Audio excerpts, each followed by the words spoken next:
โอ้ทุสภาพอุณหภูมิมื้อนี้มัน40องศาผมบ่เฮือ40กว่าเนาะฮ้อนอลิสบายดีแม่เฒ่าสบายดีลูกฮ้อนเนาะฮ้อนได้มื้อนี้แห้งฮ้อนคือว่าเย็นนี่ฮะเย็นก็เย็นจังหน่อยนะเป็นอะไรจักเจ็บท้องน่ะเจ็บกินลาบบ้านนี่เป็นดองท้องเสียกินลาบอะไรซักยาแล้วบ่มีแห้งแล้วใครแน่เนาะนั่นแหละ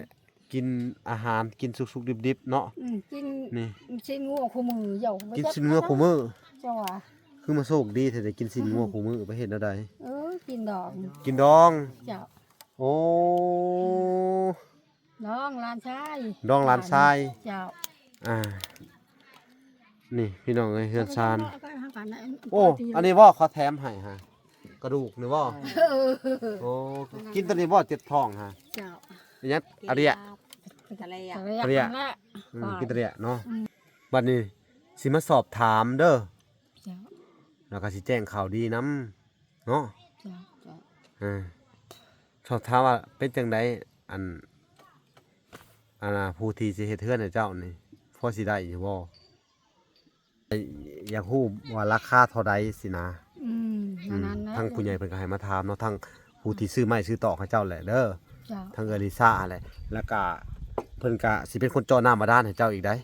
เจ้าดีใจบ่ดีใจแล้วลูกเอ้ยเพิ่นมีน้ำสิมีน้ำบาดาลใช้แล้วบาดนี้เนาะบ่ต้องไปหาไกลได้บาดนี้เนาะเจ้าถ้าว่าสุเจ้าสิเฮ็ดแท้ๆก็มุ่ง3 ล้านได้บ่สมมุติเนาะก็น้ำมูกน้ำมันมันก็คือว่าแหละหาเงิน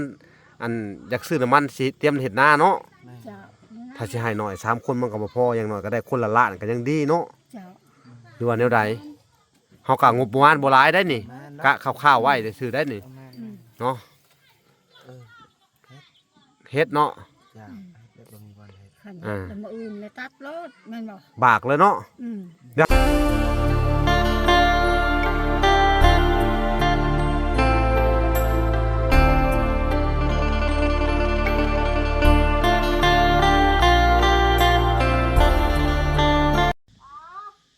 โอเคพี่น้องเอ้ยเนาะกับสบายดีพ่อแม่พี่น้องเนาะเบิดสู่คู่สู่คนพี่น้องเอ้ย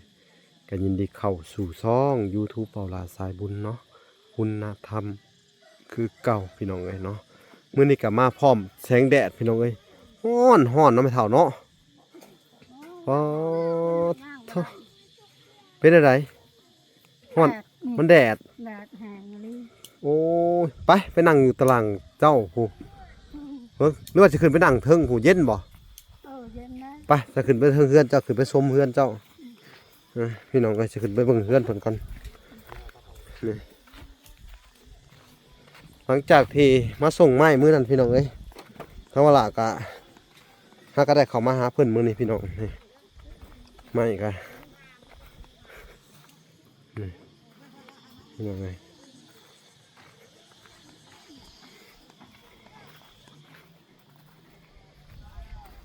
อากาศนี่ร้อนเลยเหรอโอ้เปิดประทุนเนาะเอาสบายดีโอ้เย็นแน่เนาะเปิดประทุนตัวนี้ว่าจะขึ้นไปนั่งริมเฮือนน้อยๆนี่พี่น้องเลยขึ้นไปนั่งลมชมวิวน้ำเพิ่นกับพี่น้องอยู่ล่างนี่มันเย็นอยู่เทิงนี่เนาะไผ่หญ้ามันสิเย็นสำได้พี่น้องเลยเบิ่งนำกันตารางนี่ก็เย็นอยู่พี่น้องเลยแต่ว่าข้างนอกนี่พี่น้องเลยเบิ่งบ่เป็นเลยนี่ทุอุณหภูมินี่ประมาณ20 ปลาย30ผู้แหละพี่น้องเอ้ย35หรือ40ผู้บ่หรือใดๆโอ้ขึ้นมาเลยนี่พี่น้องเอ้ยน้ำในเพิ่นทุสภาพ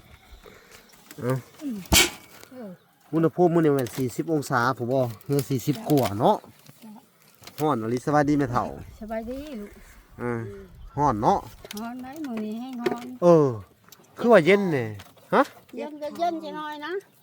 เป็นอะไรจักเจ็บท้องนะเจ็บกินลาบบ้านนี่เป็นดองท้องเสียกินลาบอะไรซักยาแล้วบ่มีแห้งแล้วใครแน่เนาะนั่นแหละ กินอาหารกินสุกๆดิบๆเนาะ กิน นี่ ชิ้นงัวคู่มือเจ้า กินสินงัวคู่มื้อ เจ้าว่า คือมาโชคดีแต่ได้กินสินงัวคู่มื้อไปเฮ็ดแนวใด กินดอก กินดอง เจ้า โอ้ น้องหลานชาย ดองหลานชาย เจ้า อ่านี่พี่น้องเอ้ยเฮือนชาน เอาไปหากันนะ โอ้อันนี้บ่เขาแถมให้ฮะกระดูกนี่บ่ เออ โอ้กินตัวนี้บ่เจ็บท้องฮะ เจ้า อันนี้อะเรีย ทะเลอ่ะ ทะเลอะ นั่นแหละ กินตัวเนี้ยเนาะ อืม มีควายเนาะพี่น้องเอ้ยกินสัตว์ใหญ่เนาะ เจ้า โอ้ในเฮือนบ่อน2บ่อนนี่ดอง2เทื่อเลยเนาะ เจ้าเจ้า นี่พี่น้องเอ้ย หน่อยก็ดอง เฮือนหลังน่ะก็ดองเนาะ เออ หลังนี่ก็ดอง เฮือนหลังนี่ก็ดอง เจ้า เอาเฮือนไฟเฮ็ดใหม่อีกอะนะฮะ โอ้ยเพื่อน เพื่อน เขา อันมาแต่เพื่อนภู โอ้ ครัวกินยาบ้า มาแต่เฮือนผัวอีกอะนะคะ กันกับภูลูก ย่ามันแล้วก็มาอยู่นี่อีก เจ้า อาโกพี่น้องเอ้ยปัญหาครอบครัวเนาะ อืม ลำบากไม่น้ำหยังอันนี้ บ่มีน้ กระตุก ำตุกเก็บเอาหวานนี่ ก็ว่าใส่น้ำกินเนาะ เจ้าไปใช้ก็สบายนี่ เออบัดนี้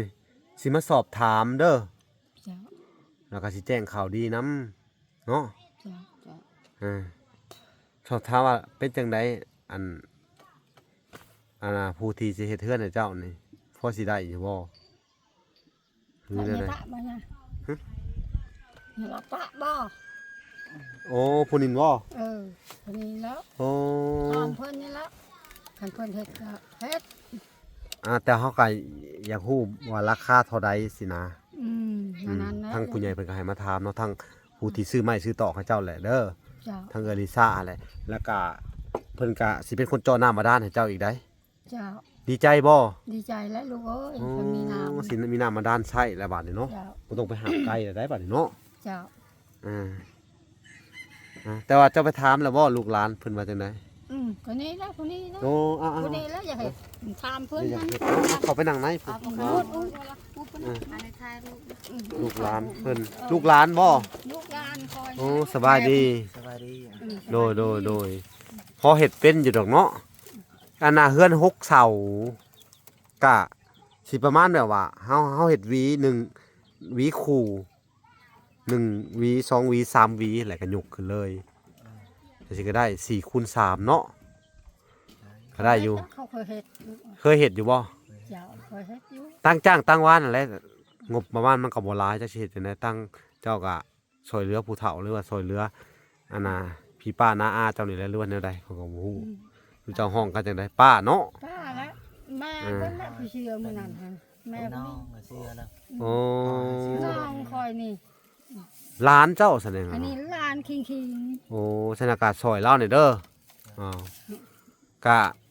เจ้ากะว่าเท่าไรค่าสร้างเจ้า ก็ยังบ่ฮู้เฮา3คนเพิ่นไปถามว่าเฮ็ดเฮาว่าครับไปสอบถามเพิ่นว่าพากันเฮ็ดถกถามกันเนาะ พอสิได้น้ำมัน พอได้น้ำมูกน้ำมัน ที่ไทยนา โอ้สิไทยนาแม่นนะพี่น้องเอ้ย บ่หา มุ้ยบ่นหาเนาะพอได้น้ำมันไทยนา ๆ น้ำมันก็แพงเนาะ ได้ลูกเดี๋ยวนี้ ก็น่าเห็นใจพี่น้องเอ้ย ลิตร น้ำมันก็ เกือบ แพง 50แล้วลิตร ลิตรหนึงก็เกือบ50เลยถ้า3คนพี่น้องเอ้ยหมู่ถ้าว่า เอามาถามแต่บ่นั้นบ่ว่า นะ 3คน เจ้าคิดว่าจักล้านเอ้าให้เจ้าคิดเบิ่งก่อน ก็ยังบ่ฮู้อ้ายชายทำได้ น้ำมันลิตร1 50มันสิได้บ่สู้ให้น้อยก็ได้พี่น้องน่าสงสารมึงเอาว่าสิซะถ้าว่าสุเจ้าสิเฮ็ดแท้ๆก็มุ่ง3ล้านได้บ่สมมุติเนาะก็น้ำมูกน้ำมันมันก็คือว่าแหละหาเงินอันอยากซื้อน้ำมันสิเตรียมเฮ็ดนาเนาะ แม่ เจ้า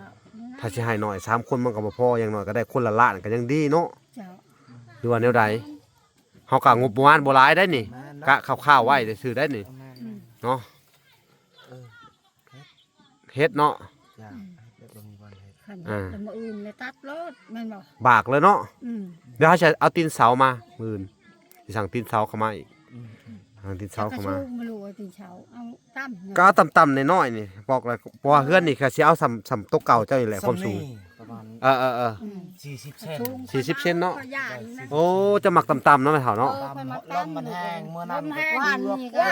ก็ ว่า บ้าน นี่ นี่ ก็ แหละ ยังหมดแล้ว ฮะ ล่างเฮือน ล้างเฮือนอะไร เพราะว่ามือชื่นนี่ มื้อชื่น เอาแล้ว ในบ้านนี่เกือบบ่รอด บ่ โอ้ยจนหายหลานนี่ แสดงว่าลมยุ่งโยกไปแล้วเฮือนเจ้านี่เนาะ แล้วก็นี่เล็บปดแลนไปอยู่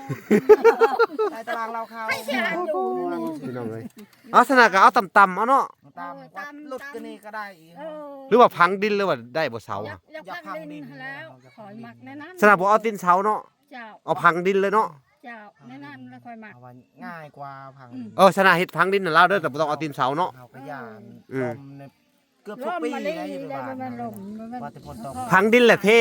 เทปูนนะเนาะ เออ หรือแนวใด เทปูนนั่นแหละ แค่นี้มันมีหินอยู่บ่ข่อยซื้อปูนมาให้หินกับทรายพอหาได้อยู่บ่แม่เฒ่า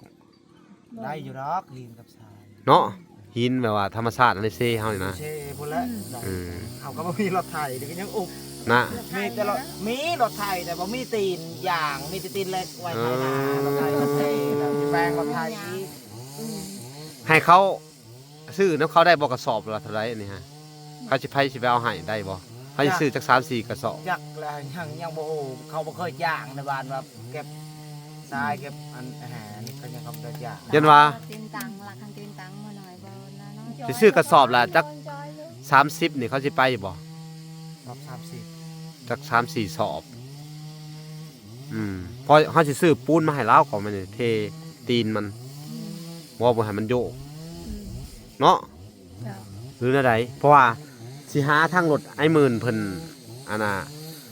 ออกไปเอาเด้เพิ่นสิออกไปเอาบานประตูเพิ่นแล้วเฮาก็สิเอาปูนใส่หันขึ้นมาเลยอาสนะกะคำว่าบ่นะเฮาก็สิซื้อกับปูนหินทรายมาให้เลย ก็ได้เนาะ เอายางบ่มีรถไถ โอเคซะ ยากอะไรได้ลูกเอ้ย ได้เนาะ อืม เอาตามนั้นน่ะเนาะ เจ้า โอเคเข้าใจกันพี่น้องเอ้ยหม่อง3ล้านพี่น้องเอ้ยเนาะถ้าว่าล่ะกับ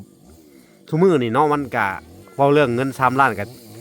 เห็นหยังก็จุบ่ได้เนาะอันนี้ก็คือว่าตั้งจ้างตั้งวานขอให้ช่วยแม่ใหญ่นี่แหละเด้อ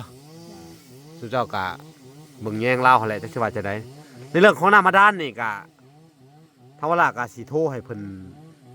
อันน่ะถ้าว่าทางอันผู้ใหญ่เพิ่นผากเงินผากหยังมาให้เนาะแล้วก็สิให้เพิ่นมาเฮ็ดเลยเด้อแม่ตู้เพราะว่าเรื่องของน้ำบาดาลนี่ก็อยู่นี่บ่ฮู้ว่าจักแมตรเลิกบ่อยู่นี่ จักแล้ว เลิกเติบได้เกือบ30 เมตรนะ30 40เขาเห็นเขาว่า40แต่ว่าน้ำไอ้หมื่นที่เจาะไปให้มันยังบ่ค่อยอยากมีน้ำได้30ปลายจะให้เพิ่นเจาะใหม่อีกเด้อฮะ ว่าเฮาต้องติดต่อเพิ่นจะให้พวกนี้แหละไปดำเนินการให้เราใหม่มันบ่ค่อยมีน้ำมันมีอยู่แจลดน้อยเดียวนึงอยู่นี่เฮาว่าระดับ40เมตรเฮาจะให้เขาเจาะ40เมตรวันนี้นะ ว่างหนูก็บ่นะเว้ยบางชัดอะไรเฮา เนาะ อันน้ำ เพื่อน ชุบ นี่ก็เฮาได้เฮ็ด เอาสนากะให้เพิ่นเฮ็ดให้คือเก่าเนาะกะเฮ็ดว่าสิก็ได้เฮ็ดก็เอาไปหันได้บ่แล้วก็ต้นนี้ก็เอาไว้ต้นนี้ โอ้ยตัวนี้ก็ได้แล้ว เอาไว้ เออ เฮ็ดต่อตัวนั้น ต่อกันไปสิเลยต่อไปสิก็ได้เด้อ บ่ได้มาง บ่ได้มางดอกต้นนี้ก็พอได้มัน1ข้าว1น้ำคือสิแหละเฮ็ดไปขี่ไผเนาะย่างมาต่อกับมันทีเนาะแม่ตู้เด้อ มือนั่นตอนมือลมแห้งจะยุกเย็นลมสิไปแล้วครับไปอยู่แล้ว คอยโอ้ยไปแล้วเพื่อนคอยไปแล้วเพื่อนคอยไปแล้ว ปอพายุเข้านำมันน่ะ โอ้ย แย่เลย โอ้ยแนมกันบ่เห็น ปอ จนบ่เห็นทั้งคนความล่มหั่น เนาะ บัดพ่นมันบ่แห้ง ยับตก ยับ เป็นตาย่านเนาะ ทางบ้านนั่นแหละหันมาเฮ็ดตกแล้ว มาเฮ็ดตก โอ้ยขับบ่ได้ท ฮะ นี่ซ้ำนี่ บ่เฮ็ดสมิแข่งนี่เฮาเว้าก็บ่ทันชุดเนาะ เต้าได้มันดามใหญ่ช้ำหน่อยช้ำหน่อยช้ำก็หน่อย ำบ้านนั่นแหละนี่ไง อ๋อ มันตกแห้ง พี่น้องเอ้ย ดองมันอ่อนไปก็บ่ เฮาเว้าก็บ่ทันชุดเนาะวังหันเนาะเฮาก็เว้ากับเจ้าอยู่มาเฮ็ดสังกะปั้นเนาะวันนี้มาใหม่วันนี้เนาะ มันมาใหม่อีก สังกะปั้นอีกลูกนี่สมิแข่งนี่ก็มีอยู่ซั่น ทางบ้านนั่นน่ะ นาร้อนนารา ราคานะแถวบ้านเนื้อนั่น รู้บ่ได้บอกมันเฮ็ด เราเข้ามันเลิกไปหมดสังกะสี ปีนี้นี่2016เนี่ยหากับครั้งแรกแล้วมันมา อืม ครั้งแรกแล้วแห้ง เออ หากับฝนตก โดย แล้วมันเคยแห้งแถวบ้านเฮานี่คือว่าแห้งตลอด เอ รถ อ เลยกระตัน โดยเนาะ เขาชัญญาณ อ่ะเดี๋ยวเฮาก็สิวางแผนกับสร้างเพิ่นปะสร้างไปเบิ่งบ่ได้จะสิเฮ็ดเนาะพี่น้องอ่ะนี่แหละป้าเย็นเด่นนี่เขาจะบ่อยากออกเพื่อนเจ้านี่โอ้พี่น้องเอ้ยไผหญ้านี่แต่แม่นมันเย็นอีหลีโอ้ยพี่น้องเอ้ยคักเล่นนี่ฮะหักสิได้แต่ว่ามันกันผ้ากันฝนบ่ค่อยได้เนาะ โอ้ยไปอยู่แหละคอยกันเลยคอยตบ มึงดูพี่น้องจุ๊บอยากลงหมดแล้วนี่เด้บอลเพิ่นสิเฮ็ดเทือนกันนี่เชียวบ่หันเลยเนาะ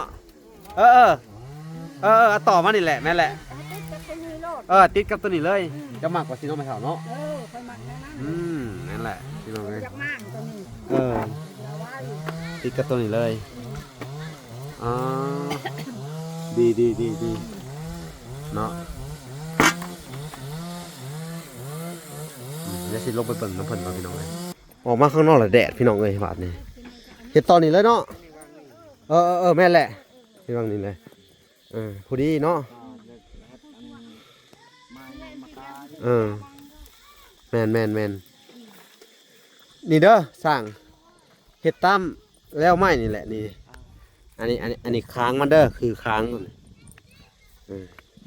ตัวนี้ตัวยาวมันตัวนี้นี่ตัวนี้อันที่ยัวเด้อโครงหลังคาเด้อเป็นโครงหลังคาสิแหละเนาะพังก็ได้อยู่ดอกมันสูงอยู่ถ้าพังลงประมาณนี้แหละก็เทปูนเนาะแล้วก็ก้านนี่เช้านี่บ่ต้องตัดเลยพี่แต่ว่าเจี้ยนออกให้มันเสมอกันตัดน้ำเพียงนะครับมาตัดแล้วเนาะแม่นพอเสร็จฝังดินเด้แล้วก็เทปูนใส่เนาะ ให้ตามสังกะสีนั่นแหละเนาะ เห็ดตัดสังกะสีเลย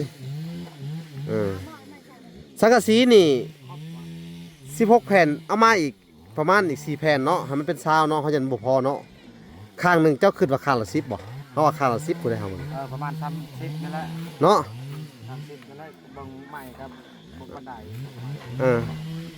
พี่น้องเอ้ยต้องใช้ข้างละ10นั่นแหละเดี๋ยวสิสั่งมาใหม่อีกพี่น้องเอ้ยสังกะสีนี่น่าจะเป็นสิสั่งมาอีกประมาณ5-6แผ่น6เพราะว่าเศษลบนั่นแหละเนาะมาสังกะสีก็ได้ทางไม่เท่าก็ได้ฮ้อน นี่แหละไปเป็นแข่งทีนี่ยันลงมาไปวะ ขักแหละเต็งบ่ไปหาเก็บใหม่มาเต็มเนาะ พออันนั้นเอาไปเต้น บากและฝนตกใหม่เท่านั้น มันแห้งมันช่าง อันนี้ก็เด้อแม่ตู้ เจ้า ทางอันครอบครัวของเอลิซ่าคืออันงบประมาณเจาะน้ำก็สิเป็นพ่อตู้แม่ตู้เด้อ เจ้า อยู่ทางอัน USA เนาะก็เป็นอันพ่อของแม่ทางเอลิซ่าเด้อเพิ่นว่าสิเจาะน้ำให้เจ้าเด้อ เจ้า ทางเวลากะดีมกดีใจนำได้มาแจ้งข่าวดีมื้อนี่แหละเนาะแล้วก็เรื่องของสร้างกะเวลากะสิได้โทรไปพูดคุยกับเพิ่นมื้อแรงแหละเด้อ เจ้า ถ้ามันพากมากะแต่ว่าเรื่องอันน่ะกะอันช่างกะมาลงมือแล้วก็ได้บากแล้วก็ได้ให้ซื้อตะปูเข้ามาพังเบิ่งมืออื่นเด้อตะปูตะปู8ตะปู10เนาะ เอาตะปู10นั่นแหละ เอาตะปู10เบิดเลยเนาะ เอาตะปู10ก่อน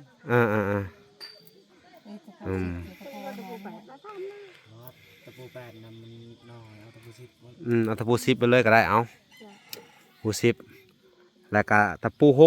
6ตอกอันน่ะพื้นแป้นแล้วก็ตะปูตอกอันสังกะสีเนาะคิดว่าจักโลสั่ง ประมาณเอาขึ้นเนี่ยประมาณเอา3โลกระจุกเด้อโอเคประมาณ3โล หมู3 โลเนาะได้ทำเวลาสิซื้อหมู3 โลพี่น้องเลยเนาะวันนี้ถ้าเห็นแล้วก็แอมแล้วก็ใครแน่เนาะมันกะสีบุใหญ่บ่น้อยเนาะกะสิกว่านี้นั่นหนึ่งเนาะ ไม่เท่า ให้ลื่นอันนี้น้อยนึงตามมัน เดี๋ยวนี้นิดนึง ยากค่ไว้ แต่ก็ให้มัน ถูกต้อง ให้มันแข็งแห้งแน่เนาะ เออ พี่น้องเอ้ยเพราะว่าอยู่ในบ้านนี่กับบุ้ยเฮือนภายหลังใหญ่เนาะนี่พี่น้องเอ้ยเพราะว่าบ้านทุกเจ้าค่อนข้างจะอาณาว่าไงมันบ่เขาเรียกว่าหยังบ่อุดมสมบูรณ์เนาะ จ้ะ ขาดแคลนน้ำท่วมแน่พี่น้องเอ้ยเบิ่งนี่เฮือนเพิ่นเฮ็ดใหม่กะเด้ ยามแรงก็บ่ เอ มี อ น้ำ เฮือนเฮ็ดใหม่กะกระต๊อบกระแตบพี่น้องเอ้ยฮะยามแรงก็บ่มีน้ำบัดยามน้ำผันหลายโพดเนาะ น้ำ อ่า ยามแรงจะตาย เออ จะได้หาลงแช่ลงไปตักแต่ช่องหลักแล้วก็ โอ้ลงไปเซสองลักเลย เจ้ากระจอก เนาะ กระจอก เออ น้ำกินก็ทำเขามีรถไทยนั่นเขาไปตักพูดอยู่ในยานใหญ่ โอ้ ใส่น้ำมันน้ำ ใส่ เท้า น้ำมันน้ำมูหันพอ เอ ดี อ เขามีรถก็ ใส่น้ำมันเอา ใส่น้ำมันบางเทีก็มีเงินกับไปตักเอาน้ำเท่านี้นะนั่งตักนั่งนั่น โดย คอยคุยกับผมนี่นะกินน้ำมันนี่นะ คุยกับบุมีเนาะ กินน้ำนะกินน้ำสาง กินน้ำผัก กินน้องซะง่อยกล้วยบุลกไปแม่บ่ได้บ่ ลงแล้ว ลงแม่บ่มีกระโปรงสิชัย ลง กินน้ำบกข้วยได้สันเนาะ เออ แล้วพี่น้องเอ้ย ลงแล้วสวยครับ เอ้าสูง อย่าง เนาะ คนหนึ่งก็เบิดมีน้ำสาว น้ำนี่อยู่บ้านอาจารย์นี่ออกบ่อเลยบ่ น้ำบ่อเด้ น้ำออก น้ำ บ่ เดือดเด้ เออเป็นถ้ำมาได้แม่นบ่เออ น้ำขับ เนาะน้ำออกมาแต่ตีนดงเลย เออ เอ ล อ งเลยน้ำสาว เอ มัน อ รักมันมือกับบ่มืด มันออกบวกแล้วนะ บ่เนาะมันบอกอุดมสมบูรณ์กันคักเนาะ มันลายบอดสมุนไม่ได้หาหน้าจ้องกับหน้าจานใหญ่กับ5 ลัก เอาบ้านนี้กะซ้ำนี่แหละเด้อก็มาแจ้งข่าวดีแหละเนาะก่อนอื่นเบิดก็ต้องขอบบุญขอบคุณเนาะผู้ใหญ่ใจดีทางอันครอบครัวของเอลิซ่าพี่น้องเอ้ยเนาะผู้ที่ว่าเพิ่นก็ซอยมาตลอดพี่น้องเอ้ยเพิ่นซอยมาตั้งแต่แรกๆพุ่นแหละพี่น้องเอ้ยเนาะก็ซื้อข้าวซื้อของเนาะซื้อเป็นข้าวสารอิหยังให้เพิ่นแต่แรกๆแล้วก็ต่อมาก็ซื้อเป็นไม้พี่น้องเอ้ยแล้วก็เรื่องของนามาดานเรื่องของค่าสร้างเพิ่นก็ว่าให้ว่าละมาถามเบิ่งรายละเอียดเด้อเนาะก็ฮู้กันแล้วเนาะพี่น้องหมุ่ง3 ล้านพี่น้องเอ้ยกับผู้ที่150เนาะ10 ดอลก็นี่แหละ เรื่องของตะปอกตะปูน้ำแน่พี่น้องเอ้ยเนาะทางเวลาก็สิได้จัดชั้นใส่อยู่นี่เนาะทำบ่พอตัวใดก็สิได้โอลงกับเพิ่นน้ำเรื่องของตะปูเนี่ยก็สิซื้อปูนน้ำแน่เนาะปูนพอได้มาเทตีนเสาบ่ให้มันโยกไปมาเนาะพอได้อยู่เนาะพี่น้องเอ้ยเอาโอเคเด้อทางบ่ล่ะก็สิได้จบคลิปก่อนพี่น้องเอ้ยเนาะอันนี้ก็เข้ามาอัปเดตแล้วก็มาแจ้งข่าวดีเพิ่นมาเยี่ยมมายามเพิ่นนี่แหละพี่น้องเอ้ยเนาะทางผู้ใหญ่เพิ่นก็ว่าให้มาติดตามเบิ่งเนาะเรื่องของขาช่างนี่แหละพี่น้องเอ้ยก็ได้ฮู้กันแล้วบาทนี่เนาะ จ้ะ โอเคเด้อไม่เท่าเด้อ โอเค โอเคคลิปนี้ก็สิได้ลำลาไปก่อนพี่น้องเอ้ยฝากไปติดตามคลิปตอนต่อไปพี่น้องเอ้ยพบกันใหม่คลิปหน้าบ๊ายบาย